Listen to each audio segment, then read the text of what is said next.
I've been preaching so many years now, and I have now seen a sight that I thought I would never see. Jimmy reading his Bible scripture from his phone. Talk about technologically advanced. I feel really left behind now, because I don't use my device that much. Anyway, I guess it's my twisted perspective. I had a guy come up to me one time after a lesson. He said, you look at things a bit differently. And I said, yeah, I try to get out of the box sometimes. He goes, no, you threw the box in the pasture. And I guess that's what's going to happen tonight, because there are things that just come out in the Bible that I see them, and when I see them, I go, wow, people have changed at all. And Acts 19 is one of those cases where we see the world how they are and see people as they are, and we're going, yep, same old story. It's been that way forever. There's nothing new under the sun. You know, when you start preaching the Bible, there is, and by the way, this whole text is to me humorous, because it is God's divine understatement. He does that a lot, you know. He makes statements sometimes, and you're looking at how profound the statement is and how rich the meaning is in it, and you wonder, how is it possible that could have been said any more simply and any more concisely than what he did to make such a grand statement about something so profound? Well, in this text, there are so many little understatements about things that it is just, to me, I find it funny. Now, so you'll beg, pardon me as I go through this, and I smirk once in a while, because this, to me, there's some things in here that are just hilarious. And the beginning of the thing sets up the circumstance that we're going to discuss here about this fellow named Demetrius. Demetrius was just a businessman. He was a worldly person. You and I run into those kind of guys every day here in Hamilton. I mean, I walked around the square and been around the square in that area and go into businesses and talk to people and say hi, and that's who you see every day. People like that.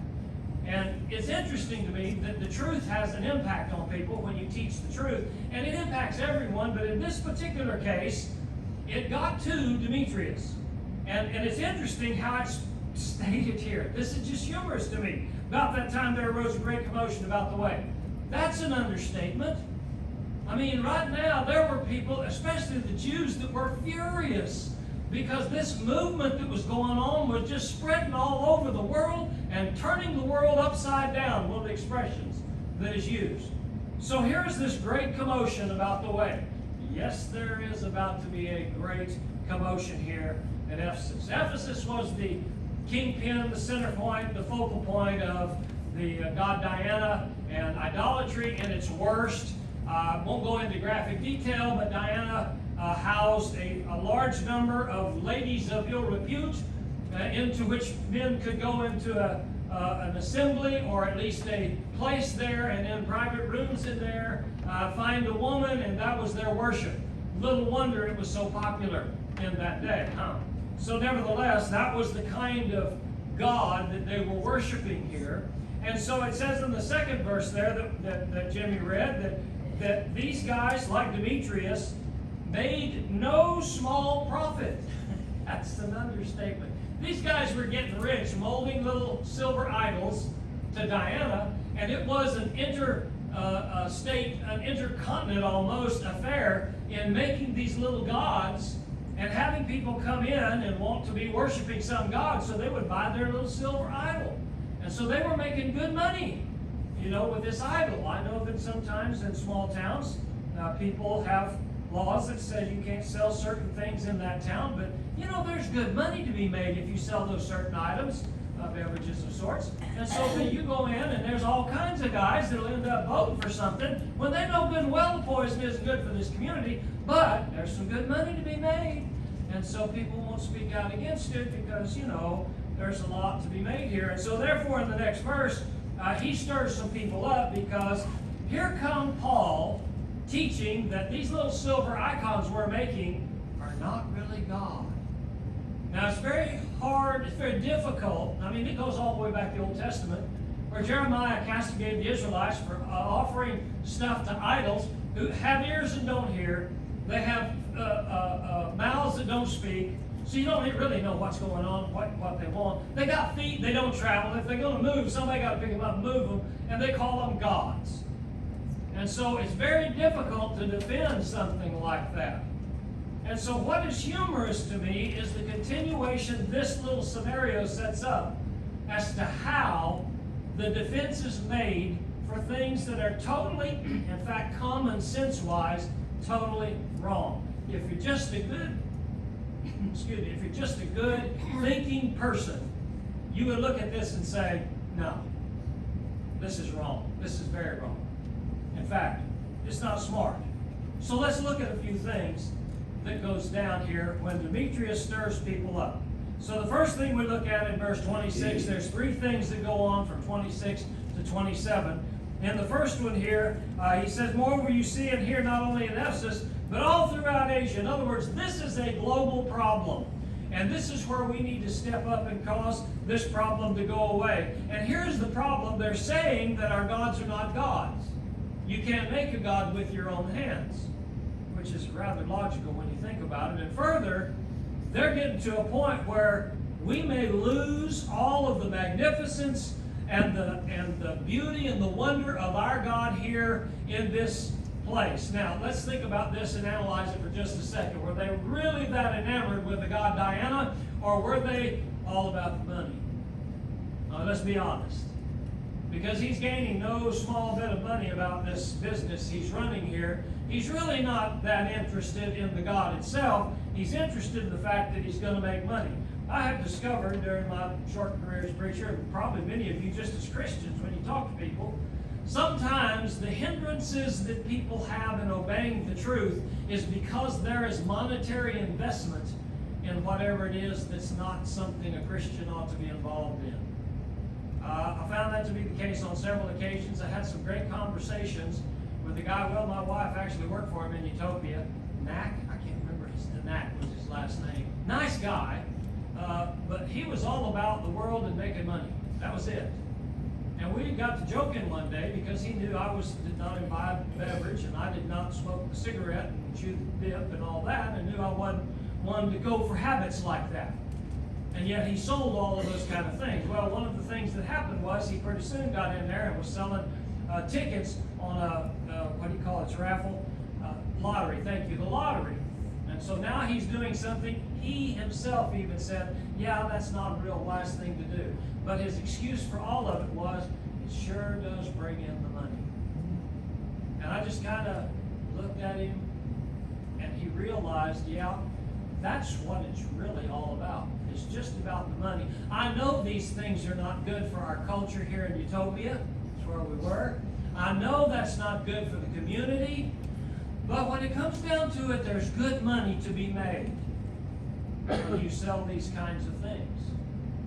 Now, the problem with that is, and my wife quit, but the problem with that is these kinds of things are not going to help out the community, and people can realize that, but when there's money involved, they're going to invest themselves in it for the money's sake. People haven't changed. It's the same as it's always been. So how do you deal with a problem like that? Well, the first thing you do is you call everybody together, you sit down and you have a civil, intelligent conversation about the issue and solve the problems, right? No. You get signs, put BLM on them, and you go through the streets and tear up neighborhoods. And the more signs you have and the louder you scream, the more profoundly sure you can be that your position is right. And it hadn't changed. And if you look in verse 22, they got a bunch of people together. They had a big, it says they were all there in the theater. And it says in verse 32, some therefore cried one thing and some another. They weren't even on the same page. For the assembly was confused, and most of them did not know why they had come together. I've seen that in the news. You see a bunch of people there, and you go up, and if you interview them and ask them why you're here, I don't know, we're just here to tear something up. They have no clue. And that's the same as it's always been. That is not a reasonable response to anything where you disagree with something or you have a controversy. And yet, that's the way people do. And I suspect, in my own mind, that that is one of the ways people use people who are not that smart, because you can get away with not having to address an issue if you can just get people stirred up and mad and tearing stuff up. And that's exactly what happened here. And so there was all kinds of stuff going on. In fact, verse 33, they drew Alexander out of the multitude, the Jews putting him forward. Alexander mentioned a motion with his hand. He wanted to make a defense to the people, and so they all just very calmly said, let's let the guy talk.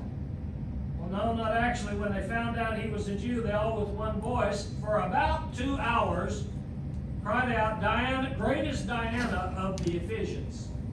Now there's a real reasonable response. You just yell louder and yell it over and over, and all of a sudden that makes it so. Again, we've seen that in our culture. It's not any different than what goes on today. A little further down, when the argument is made, hey, y'all need to calm down, this riot's going to get us in trouble with the Romans, and when we get in trouble with the Romans, they don't care who you are, they just come in knocking heads. And so we've got to calm this down, and so therefore, the argument is made in verse 36 by the individual, the city clerk. Therefore, since these things cannot be denied, you ought to be quiet and do nothing rashly. Well, they already done that. But what's interesting to me is the argument is made that, hey, we all know that this goddess Diana fell down from heaven. And so she came down from heaven from Zeus. And therefore, since you can't deny these things, but wait a minute, that's exactly what Paul was denying. And doing so, by the way, so effectively that Demetrius needed a mob to change the people's mind about things. So when you look down through this here, there's a big uproar in the city, and they got together and they decided, okay, we won't have an uproar anymore. And when they did all these things, verse 41, he dismissed the assembly. So the assembly finally disintegrated and went their own way. This is so similar to responses that people have when they don't want to argue the point with civil, calm discussion. Now, I want to go back now to verse 23 through 25, that was read just a few moments ago. Let's understand when we speak with people that when there is an investment in something that is not right, the issue will not be easily solved. We just have to know ahead of time, going into the discussion, that if someone is invested in something, it's going to be difficult. You find that in many different categories. There's money here, that's what it's about. But let's talk about family. I mean, when mommy and daddy are the topic in which someone is invested, or our kids are the topic in which someone is invested, or maybe even our community, or the religion we have had for years, the traditions we've been following for years. One of the gentle things we can do with people is try to understand where they're coming from and what it is they're invested in. I'm not saying Paul could have done this better or smoother. In fact, really, this was not a direct thing. It was an indirect consequence of just teaching the truth. But sometimes I think we invite our own misery because we get in people's faces, maybe not even intending to do so, by pointing things out that would better be left unsaid until it gets further down the line and people are able to handle the cognitive dissonance, that term that talks about the conflict of what they've always done and now what they're seeing is true. I think our approach ought to be such that we understand where they come from. And if we do that, I think we'll have more success in speaking with people because we understand where their investment is. And secondly, number 20, in verse 24, where these shrines brought them no small profit, we have to realize that when someone accepts the truth, when they have invested heavily in something that is wrong, it's going to cost them. And I can't speak for you because I was raised differently probably than you, and maybe all of us have a diversification here that could explain why we are where we are right now. But frankly, I was blessed richly, because I was raised by a mother that taught me the books of the Bible before I knew the alphabet. I was raised by a father who put the Bible first, and he was a preacher. I was blessed greatly. Not everybody got to appreciate that and grow up that way. Okay? I understand that.